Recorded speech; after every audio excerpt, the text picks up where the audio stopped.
Zangu ndiri kufara nekutendeseka mukati mangu kuti ndiri kusangana nemi muri pamufaro waShe. Takaparadzana svondo rakapfuura tikavimbisana kuti tosanganazve svondo rino kana Mwari echitenda. Zvinoonai watenda kuti tisanganidzane.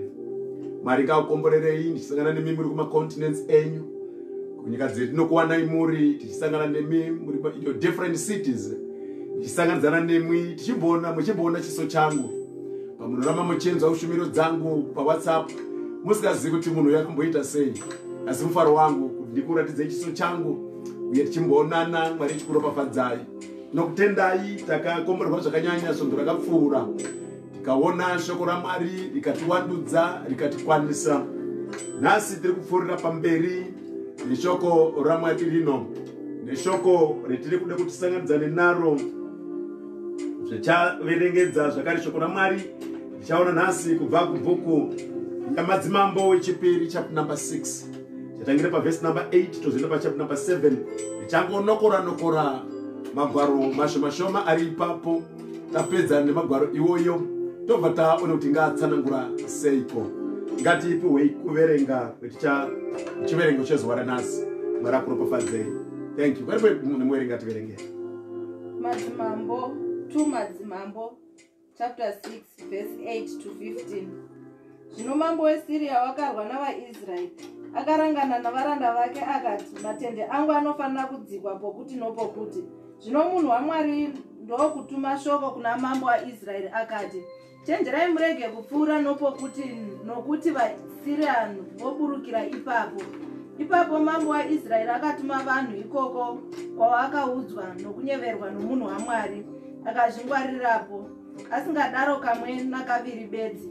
Naizvozvo mwoyo wamambo weSiria ukadziyaniswa kwazvo pamusoro pechinhu ichi. Akadana varanda vake akati kwavari, hamungandiratidzi here kuti ndianiko pakati patiri unonzwana namambo waIsraeri?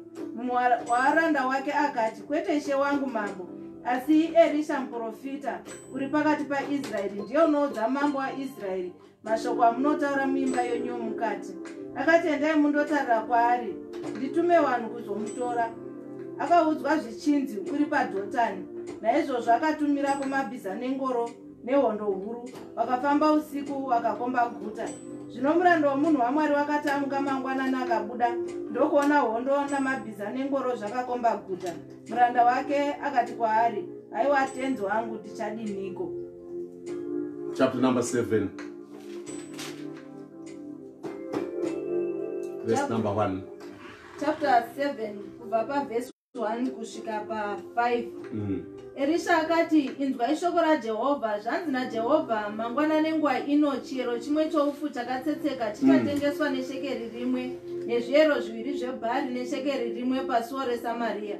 Zvino mukuru uyo wamambo waakanga akasendama paruoko rwake akapindura munhu waMwari akati, tarirai, kunyange Jehovha akaita mahwindi kudenga, chinhu ichi chingaitika here? Elisha akati, tarira, uchazviona nameso ako asi haungazvidyi. Zvino kwakanga kuna varume 4 vaiva namaperembudzi kunze kwesuo. Ivo vakataurirana vakati, tinogarireiko pano kusvikira tafa? Kana tikati tichapinda muguta, nzara huru iri muguta, tichandofiramo. Kana tikagara pano, tichafawo. Naizvozvo zvino hendei tiende hedu kuhondo dzavaSiria. Kana vakatirega tiri vapenyu, tararama hedu. Kana vakatiuraya, tafa hedu. Ipapo vakasimuka mambakwedza vakaenda kumisasa yavaSiria. Vakati vasvika kumisasa yokumudzivo yavaSiria, vakawana kusino munhu. Wezera mavhesi 3 pachiro chinzwisike ipapo. Nokuti Jehovha wakanga anzwisa hondo yavaSiria kutinhira kwengoro nokutinhira kwamabhiza, kuri kutinhira kwehondo huru. Vakataurirana vakati, tarirai, mambo waIsraeri wakakoka madzimambo avaHiti namadzimambo avaIjipita kuzorwa nesu. Naizvozvo vakamuka mambakwedza vakasiya matende avo namabhiza avo namahesera avo. Musasa wose wakangodaro, vakatiza kuti vararame. Zvino vaya vaiva namaperembudzi vakati vachisvika kumisasa yokumidzivo, vakapinda patende rimwe, vakadya nokunwa, vakatoramo sirivha nendarama nenguo, vakandozviviga, vakadzokazve, vakapinda mune rimwe tende, vakatora zvakanga zvirimo, vakandozviviga. Ipapo vakataurirana vakati, hatiiti zvakanaka nhasi, izuva reshoko rakanaka, asi isu tinongonyarara hedu.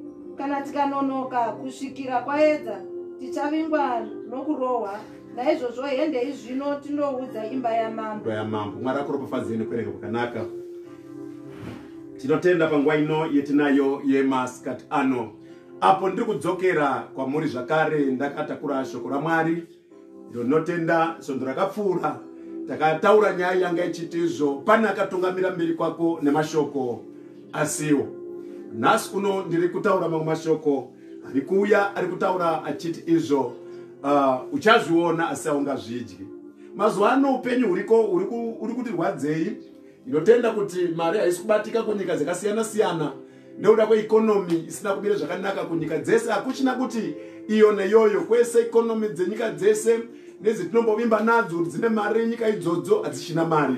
Naizvozvo zvemazuva ano zvazvo kuti ukasvika mushopu ukatarisa zvirimo, yakudaidzwa kuti unozviona asi hauzvidyi.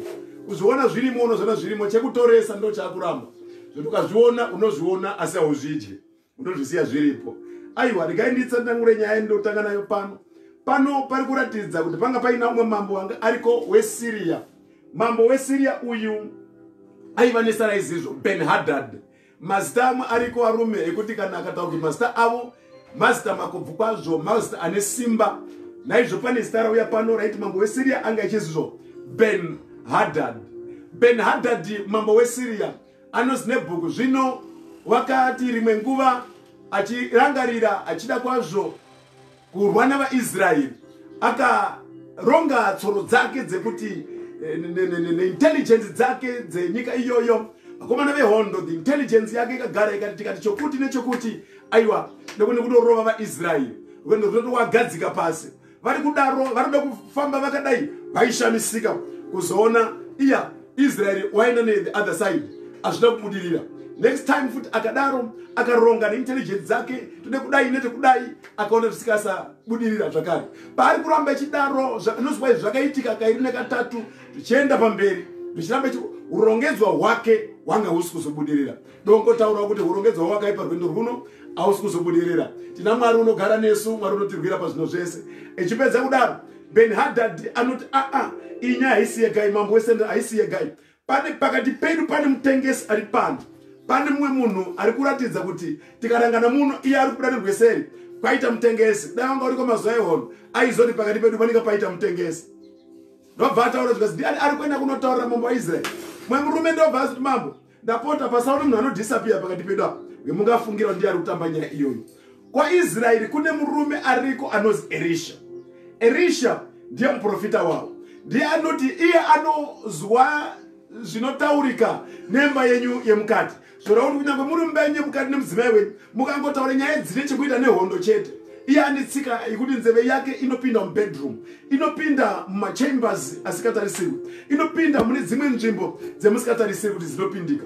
Ndiye anoti kana mukatora vakuru venyu vehondo mukataura nawo tsoro dzeidze munenge mafunga, iye munenge mine nzeve yake imomo, nekuti Mwari wanga akazvirongedza maitiro ake. Mwari wanga akati kwaIsraeri kwanga kuina mambo waiona the political side, iye aiona the political side. Asi kwakune muprista basa rake ranga riri kuti kana paine vatadza iye waisora muka echena kunopira zvipiriso, ranga riri basa remuprista. Asi panga paine dziso raIsraeri raiva muprofita. Saka muprofita basa rake ranga riri kuona zvisingaonwi nekuzwa zvisingazwiki nevana vavanhu, kuti akapedza kuzviona nekuzviziva aizoenda kunoruma kuna muprista kana kuti kunoruma kuna mambo kuti kune nyika yekuti neyekuti inoda kuuya kuzokurwisa. Saka panapa Mwari wanga akaronga zvakadaro. Asi kunana Ben-Hadhadhi kuvaSiria nedzimwe nyika dzakatenderedza vanga vasina zvakadaro. Saka Mwari wanga akagadzira kuti Israeri inge ine rimwe dziso, inge ine nzeve. Mwari ngakupe dzimwe nzeve dzekuzwa zvakavanzika, Mwari ngakupe rimwe dziso rekuona zvakavanzika, zvekuti zvimwe zvisati zvaitika anofanira kutanga akutaurira.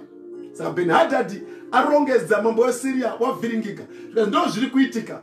Mambo weSiria Ben-Hadhadhi ndobva atadza futi imwe tsoro, ndobva atora masoja ake akati this time around endai kumba kwacho iye, musaenda kumba kwamambo, musaenda kudo kunorwisa, enda mambo muprofita wacho Elisha anombogara papo. Intelligence dzikati paanogara topaziva hande ipapo. Ndobva atora masoja ese ndobva afamba vichienda kuna kumba yaElisha. Mambo akwedza ariko Elisha wanga akatorora zvake hope inoziya the peace that surpasses all understanding. Rugare runopfuura kuzwisisa kwese ndo rwanga ainarwo. Kana uina Mwari une rugare runopfuura kuzwisisa kwese. Iye akamboitwa nemurume anoziya Peter, yomunoti kana mukaiverenga kuna Peter kuna Mabasa chapter number 12 inoti zvino Peter asungwa, James aurayi, mangwana vaide kutora Peter kuti vamuurayi. Peter unorare hope dzekuti wakatozomutswa nembama yemutumwa. Peace that surpasses all understanding. Mararo ake hasi mararo mapirapira. Ari kurare zvekuti izvo, anorara zvekuti izvo, anoziva kuti Mwari ndinaye. Saka panapa ndo zvinoita Elisha zvakare ari kurare hope dzimwe chete. Notomera kuti iwe nehope dzakanaka, usatye zviri kutyisa zvese, usazvivhunduka neizvazvo. Kuna Mwari musikadenga napasi. Naizvo apedza kudaro, Bhaibheri rinoti akati zvino akatovata. Gehazi fumi mangwanani aigara nemuranda aizi Gehazi. Afumira mangwanani ado kutsvaira pachivanze. Muprofita anogara nemuranda waigara naye akanotsvaira pachivanze ade kuona gomo rese rakazara nemasoja eSiria. Gehazi ndobva mhanya kuenda kumba, ndobva aenda kunonoka akati chef ngandikuze panze apana kunaka, tapera pano. Iyo ndobva aona kuti naGehazi ndaifunga kuti anaro dziso remweya rekuone zvakavanzika. Ndaifunga kuti Gehazi akuzwa zvakavanzika. Unogara nemunhu waMwari ukasaona kuti izvo zvaanoona usikazvioniwo, iye chifunga kuti wakuzviona. Saka iye apedza kudaro ndobva ati aiwa chimira uone, Mwari itai kuti meso ake agoona. Iwo mashoko egaiwa muna matogaiwa wanga wakakwana. Gehazi ipapo ndobva buda panze ade kuona masoja ese veSiria vari outnumbered nehost of angels dzanga dzakakomba musha wese, dzakakomba kwese nekwesikaonekwi. Masoja ese they were outnumbered. Chipedza kudaro ndopanozoti Elisha wabva abuda, ndobva aona vese, ndobva apofu komanda upofu vese, ndobva vaita mapofu. Ami yese yaSiria amapofu. Kauti ubata nemaoko pepe nzunzu akabata nemaoko, uri papisha Mwari ndibata ruoko, wakabata neruoko. Iye Elisha akati musaneseka, mirai ndikudzosereka mabva. Iye ndobva atora vese, ndobva aenda nawo. Kabva aenda nawo pamberi pamambo waIsraeri. Vakazomwende kuona chete amuSamaria vese vazara pamberi pamambo weSamaria. Ndopakona patapa pamambo waIsraeri. Ndopakuti zvazitodini manje neava turai, ari kuturai ndimambo waIsraeri. Ngaturai vanhu ava. Ndopanozitoita seElisha ndoya nanhu wako iwo. Zvikazi mungadai rekuuraya vanhu vasingaoni ematapa hamusakubata nemunondo wenyu. Ndozvamungade kuita here izvozvo. mambo musavaurayi, dzoserai kuna vatenzi vavo, vabikire mwambe chekudya, vadyire kuno, vadzokere vaguta. Ipamwe wenga wako chekudya, aone kuti une simba. Ndobva amba, ndobva biro chekudya, ndobva vadya, vachobva vapedza, ndobva vadzoserwa. Vadzoserwa ndopa ari kuona kuti izvo vanhu vanga vati ari kobata Elisha, ari kuya Elisha ari pamberi, ari kudzoserwa zvakare muguta. Ben-Hadad ndobva apera mweya, ndobva avhiringika, masoja adzoserwa. Chapter number 6 iyoyo. Ndopa ari kuzi mushure maizvozvo Ben-Hadad haana kuzorwa, vakagumbuka kwazvo. Ndobva auya, ndobva aende kunokomba Samaria riya manjirese. Kabva ari komba. Akati hapana achapinda, hapana achabuda. Zviri kuitika mazuva ano kwaunogara iwewe. COVID-19 yakauya. Inotanzi hapana anopinda muguta, hapana anobuda. Hapana nekunyika yevamwe. Mabhodha ese akavharwa. The borders of that time were closed. Is exactly what is happening today. Mabhodha ese akavharwa. Hapana waibuda, hapana waipinda.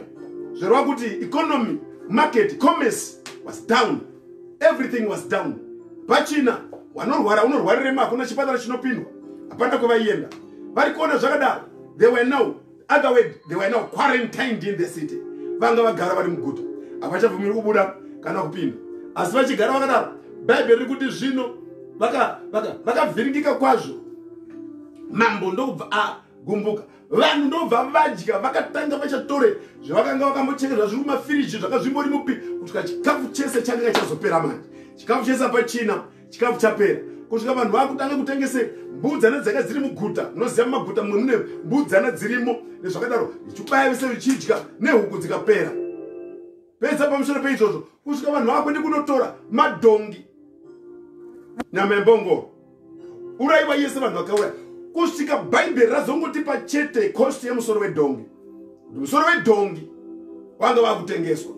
Zvorova kuti umwe nyama yacho imwe yese yaimhanyidzanwa vanhu vechivechika. Nematosi enjiva. Vamwe anoti izvo chaizwi matosi enjiva kanga kari kamwe kakabheji kanga karimo, kanga kari kepasi-pasi. Kudai kurutara kwemazuva ano, kanga kari kachemberedza kumhana. Ndo kanga kari mukarizai, aka kutodhura kasachabatike ikaka. Kaoneke pekanotengeswa. Kusvika magadhi anga achitengere pamutuko wamambo hapachina. Ngokuti ukazoverenge Bhaibheri ritaura zvakanaka riri kuti izvo mambo akazooneka ari kufamba pamusoro pejurawo, ari kufamba ipapo magadhi pasisina. Ndopakuzwe mukadzi umwe akati nhai mambo kana mambo wakuchengetera ega guta, hapana achachengeta. Ndoti umwe nemwe ude kuti apiye kuti vana vake vaone chekudya.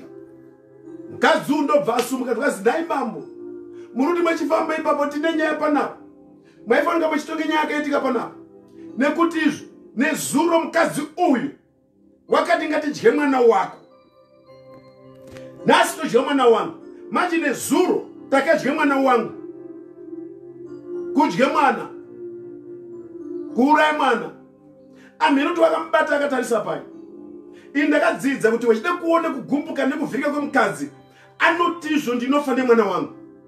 Asi iye amhenoti zvazvakapita, amhenoti inzara iyi yakaita kuti agone kudya mwana, agone kubata mwana echisumisa bhodho, echikushizira, echitata jura kudya mwana. I'm just imagining, I can't understand that. Akadye mwana. Kana uchione mwana wako, you are seeing your future. Kana upenyu hwako ukatambura sei, ukavhiringika sei, asi zioni kana uine mwana, kana ukainvestira pamwana, upenyu hwako mangwana huchanaka. Ini ndakaona vanhu vaitambura panyika, ndakaona vanhu vaikanganisika panyika, vasina zvakakwana. Agoita mwana wako wadzidza, pamwe wazororwa, atora nemurume wake, auya kuUK kwauri ikoko, aenda kuAustralia kwauri ikoko, aenda kuAmerica kwauri ikoko, aenda kuAbu Dhabi, aenda kuDubai.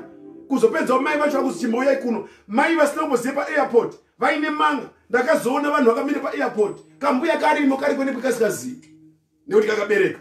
Zvoti kana uine mwana une future, asi iye akatora future yake akaikuchidzira, akada kudya pakari ipapo, akasaona ramangwana nekuda kwenzara. Nzara kana yauya inotuma zvese zvese. Chinda uyu ndozvaaita mukadzi uyu, ndozvaitika izvozvo. Manje ndakutiwo tichidyawo future yako, mukadzi uyu wakuramba nefuture yake.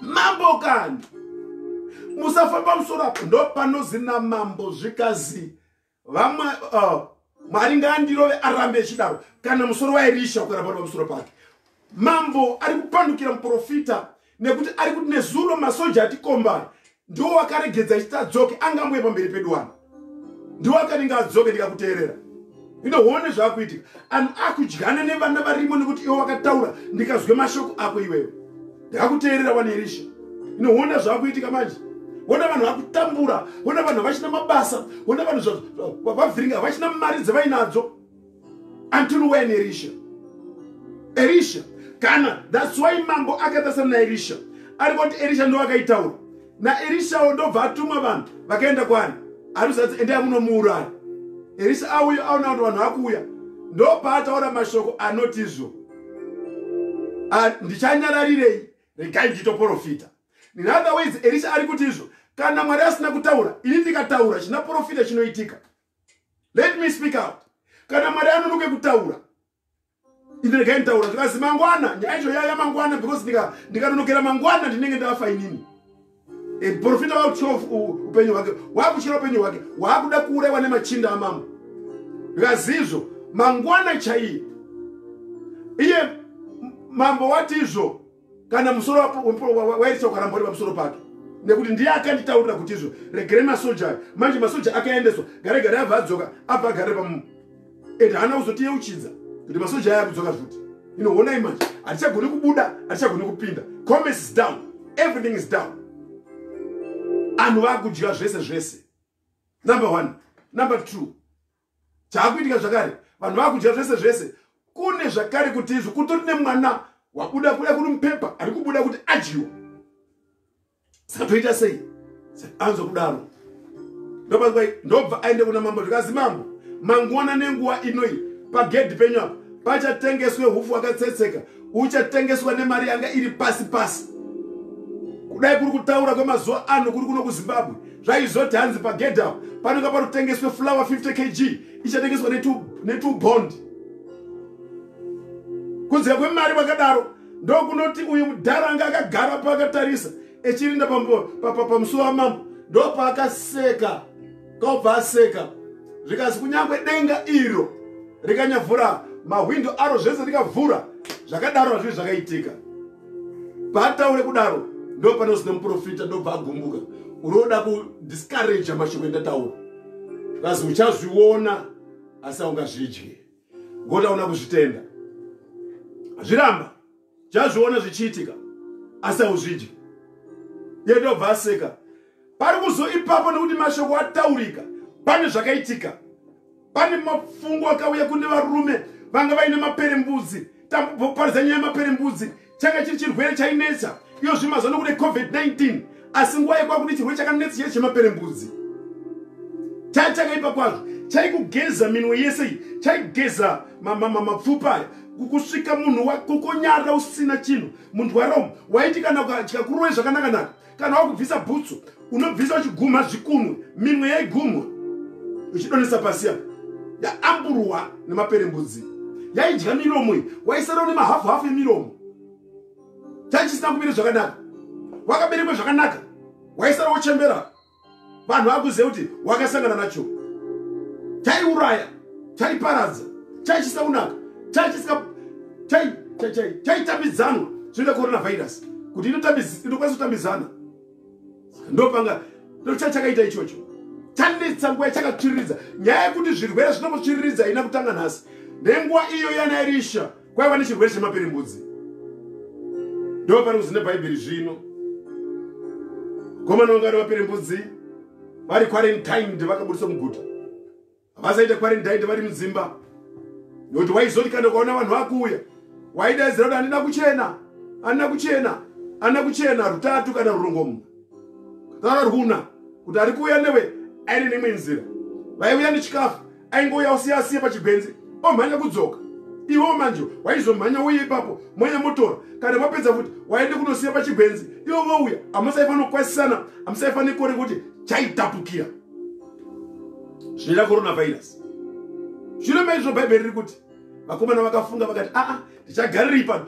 tikagara pano tinofa tikapinda muguta tinofa tikanojoine vari muguta tiri kunojoine problem I cannot go and join that problem tikagara futi pano tinofa angupedzura mashoko iwayo tikagara pano tinofa nanhasi ukaramba uchigara pauri ipapo unofa kana ujoine vanhu vakapera kare unofa. Face the life nekuoma kwayo nezvinokunonesa zvese. Face it. Roma ndobva pangana. Ameno kana vanga vari varoma vandobva pangana vakati kana ari hona kati ndakuenda. Umurwaza iwe vachiwa ndakuenda. Unoziya pane nguva yekuti ndakuenda usitomotamba. Kazuva joka ndakasitombojoka kwabva asumuka. Inominwe iri ipapo nyambisa pevadaro denga rabva rati ine uyai muone zvaita vakomana vapanyika, uyai muone zvoita, uyai muone vakomana vari kunorwisa army yaIsraeri yakazorora, army yaIsraeri iri kutya, asi kune varume vanorwara vasumuka. Doesn't matter urwara nei, sumuka, stand up and face the situation in your life. Chobva asumuka karakasha ichifamba ichiri umakanda kutera kana pane vakambosarira umaka kusvika vese varongedzana vakufamba vechiuya. Nyambisa denga pera daro kana ndizika denga rakatanga kuatedzera mafambiro evaita. I don't know about that, but ndikuzwa kuti kwakaitika mutinhiriro wakaitika nokuti denga rakajoine steps ese evaitora. Every step that you are going to take, God is going to intervene into your steps. Echifamba vichidaro, echifamba vichienda, confidence, faith iyo yavakatora nekuti muprofita vanga ataura. Chiri kuasumudza mashoko emuprofita ataura. Mashoko emuprofita ataura ndo vakusumudze murume uyu. Varume ava ndobva vatange kufamba. Vakomana vaIsraeri ameno vaamene vaSiria vehondo yaBen Hadad. Amen. Vakatange kuzwa nechekure kuri kuti pane nyaya kuti kana ukaizwa wega unofunga kuti ndingandiri kuzvizwa. Kusvika kuti iwe hapeni kuti uizwe uruzvizwa zvindikuzwa. Uye kana ndiri kuzvizwa ndamufunga kuti ndindega. Kude kuzona noisiramba chiwedzera. Kude kuzona zvakutange kuti pavari kutsika ganda ravo chari rakutanga kuvibrata nevibration yevarume maviri ari kuita. Pavari kuramba chiswendera vibration yange chimaunda. Pavari kuramba chiwedzera vibration yange chimaunda. Mushure meizvozvo ndobva anosinde bhaibheri vese varume vakati vakomana istoenda kwakusiya mabhiza akasungirwa. Vakasiya mabhiza evanga vauya nawo akasungirwa ipapo. Hapana vakafunga kutakura. Vanozi vakatiza kuti vakasiya vakamhanya vachidonhedze hembe munzira. Ukaona kutiza kwadaro kwaipa. Kwekuti nebhachi ravanga vakamopfeka rewatiza wakapfeka unofa mhanya uchikumura uchidonhedza. Kwete kubatira bata. Unomhanya uchisiya. Yeti yawanga wakabata unofamba uchikumure bhutsu wechidzirundiremera nekuda kwespeed yezvauri kunzwa. Panozi pakatyiswa vanhu apa. Mwari kana apindire pahondo dzako hapana chinomira. Hapana chinomira newe. Hapana chinokurwisa chikakugona. Komana vamhanya vaenda vabva vasara vakomana vari kusvika vechitya. Rekani kuti chauri kutya hakuchina, chewaivhunduka hakuna chinoitika. Kuna Jesu akafa akamuka, mupenyu ari kuryirwa baba, anomira nelife yevanhu. Akomana vechisvika vechitya ndopaka zvimwe tinonosunga ndopone mabhiza ari kungorira. Iwo nemabhiza pakazwa noise kana vakanga uchizwa vakatange kure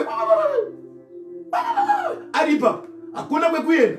Vakomana vasumuka vauya. Profita vakataura nezuro. Komana vechipinda vakati vechingopinda mutendi echidongorwa tinoona shefu wakarara nekuona pari kuona kune chikafu kana paine vanhu vanodya masoja edzinyika. Mwese mungafa nenzara, musoja afi nenzara. Government they will see to it kuti musoja wadya kuti aprotecte nyika. Ndovanosune bhaibheri zvino vakati vechipinda bhaibheri riri kuti vangopinda vakatange kuona chikafu changa chirimo nekuona hapana vanhu panapa, pakaresha panapa, hapana nemunhu panapa. Ndobva vatange kutora chikafu kwabva vatange kurova vakomana doti udye. Vakomana vane maperembudzi avo kusakangana vechitange kudya. Vapedza mitombo yaguta vanonzi vakaona goridhe. Iwo nemasoja anoenda negoridhe kuhondo. Ndimwari wanga akazvironga kuti pana anofanira kunopfuma. Musoja upi otakure goridhe. Musoja wega wega unosire mukadzi wake mari nendarama. Kanosara pane muzodya kana ndikafire kuhondo mari dzinopindira kuaccount. Aya ndekaindi vanotora goridhe kuenda kuhondo. Basi ya goridhe rese ririko. Vakomana vanonzi vakatora goridhe vakamhanya naro vakaenda kunosiya vaviga. Kuti kana petotangira neeconomy tisu mawo veteran ehondo yevaSiria, isu mawo veteran acho hatifanira kusara tisina chinhu. Hatigoni kubhadharwa negovernment yeIsrael, tichabhadharwa negovernment yevaSiria nekuti zvichatora ngezvedu. Kwabva vapinda kwatora goridhe hanzi vakaenda kunoviga. Uyu nezvako ine zvaka hapana uri kuatyisidzira. vaende kunoviga, uyo aviga pagwenzi rake, uyo ake pagwenzi rake. Mwari akupe nyasha yekuwana zvounowaniswa kunyasha dzaMwari. Ndobva asiyaviga, chisiya vaviga zvino. Ndobva akazoti tikaramba tiri pano asi kuti zvakada kuimba yamambo, hatitoudza imba yamambo. Zvaitika kuno. Ndobva afamba na maperembudzi asati apera. Ari kufamba ichizorora asi mitumbi yakaguta. Ukoko kumatende kwakazara nechikafu.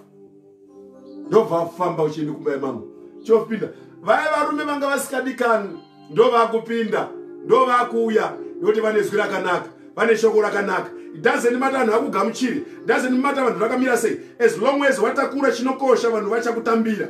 Kana waiswa kurutivi, if you have been quarantined, I'm quarantined, as ari quarantined ndiye akatakura chino chinokosha.